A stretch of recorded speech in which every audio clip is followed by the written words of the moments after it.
Bismillahirrahmanirrahim. Assalamualaikum warahmatullahi wabarakatuh. Selamat malam, salam sejahtera untuk kita semua. Jadi teman-teman, malam ini kami ingin melaksanakan podcast dengan tema perkembangan teknologi.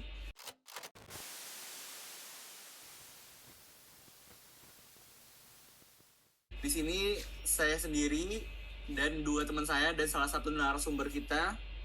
Perkenalkan, nama saya adalah Chandra Pancawibawa dengan NIM 2243123. Kemudian ada dua rekan saya yaitu bernama William Kerry Cornelius dan Muhammad Iksan. Salah satu narasumber kita yaitu bernama Nur Rizky Ramadan.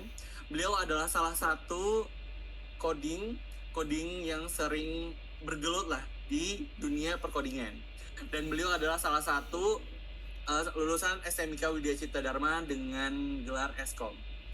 Baik, langsung saja kita untuk bertanya-tanya nih ke Bang Nur Rizky Ramadan. Pertama yaitu menurut Abang kira-kira bagaimana sih perkembangan AI kecerdasan buatan memengaruhi pekerjaan developer nih Bang? Menurut saya ya, kalau AI itu mengaruhinya tuh lumayan bagus ya. Contohnya kayak seperti Copilot, ChatGPT kan. Kalau misalnya Copilot gitu kan bisa kadang nyaranin kode-kode gitu kan. Benar. Nulis kode jadi bisa mempercepat, mempersingkat kerjaan kan.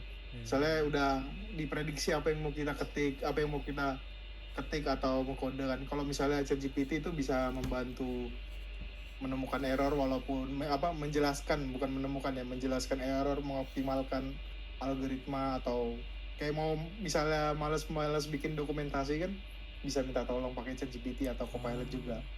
Nah, Sangat kalau dipermudahkan orang sekali jadi ya. ya lumayan bisa dipermudah lah, sama lebih produktivitasnya lebih enak lah, jadi bisa lebih cepat, lebih walaupun harus dicek secara manual lagi ya, nggak harus langsung apa yang diketik oleh AI itu harus diterima mentah-mentah, harus ya dicek lagi. Mungkin itu aja ya mungkin ya kalau misalnya Jadi dengan adanya AI ini, menurut abang developer ini termudahkan sekali nggak? Kayak dalam segi mencari error atau memperbaiki sintaks kode yang ada gitu. bisa dibilang seperti itu ya, bisa mempermudah ya, mengerjakan codingan ya. Terkadang misalnya daripada kita mengetik ulang atau kan biasanya kan kadang ada yang ngetik kode kan, kadang kodenya ini sama yang fungsi sebelumnya. Walaupun misalnya connect ke database gitu kan kodenya sama, jadi bisa mungkin di kodenya bisa ditulis secara otomatis oleh AI itu. Ya mempermudah, bisa mempercepat lah. Ada nggak hal negatif dari AI di ruang lingkup developer gitu? Ya ada sih ya. Misalnya ya itu, kalau misalnya terlalu tergantung dengan AI, ntar takutnya kalau misalnya sudah nggak pakai AI lagi, takutnya nanti kelabakan ya. Jadi kalau mau kerjakan gitu kan. Oh iya, benar. Jadi kayak tergantung dengan AI, jadi kita sendiri nggak paham Iya. codingan kita tuh apa gitu ya. Iya betul. Jadi ya kalau misalnya kita tahu codingannya itu ngapain, ya pakai bantuan AI sedikit-sedikit yang masalah. Benar. Oke. Apakah mau langsung ke pertanyaan selanjutnya apa gimana? Bisa? Oke. Apa pendapat Bang Rizky tentang penggunaan open source dalam pengembangan teknologi? Menggunakan open source dalam pengembangan teknologi itu lumayan cukup membantu ya. Jadi contohnya yang sering saya gunakan ketika bikin aplikasi pakai library React atau framework Next.js, biasanya yang paling saya gunakan itu biasanya React Query, atau nama sekarang itu Tanstack Query. Nah, biasanya package open source ini biasanya untuk menyediakan tuh kayak pengelolaan data, kayak fetching, caching juga ada, syncing juga ada secara efisien, jadi nggak terlalu banyak lah pakai bikin kode gitu kan, terus bisa digunakan di tempat lain. Jadi nggak perlu takut juga kalau misalnya kita gunakan di fungsi A atau fungsi B itu nanti di fungsi A nge-fetch ulang, di fungsi B nge-fetch ulang, jadi kita nggak perlu takut ya, karena package ini tuh bisa nge-cache sendiri. Jadi misalnya fungsi A udah nge-fetching data, ntar fungsi B-nya itu tinggal ngecek cache-nya yang sebelumnya yang di fungsi A. Jadi nggak terlalu memberatkan nge-fetching ulang gitu. Tapi ya ada juga tantangannya juga ya kalau pakai open source ini. Pertama ya ketergantungan pada pihak luar ya. Jika proyeknya misalnya proyek open source-nya itu diberhentikan, maka tim internalnya akan susah mengambil alih pemeliharaan kan ya.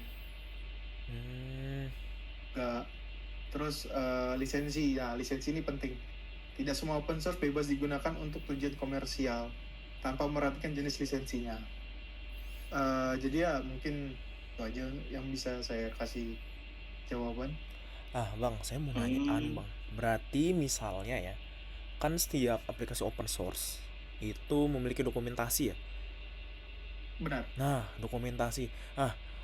Menurut abang nih, selama membaca dokumentasi dengan aplikasi open source yang digunakan, tuh ada kayak kendala nggak, kayak susah banget gitu, atau ada yang kok yang didokumentasi seperti ini tapi pas dipraktikkan lain gitu segala macam?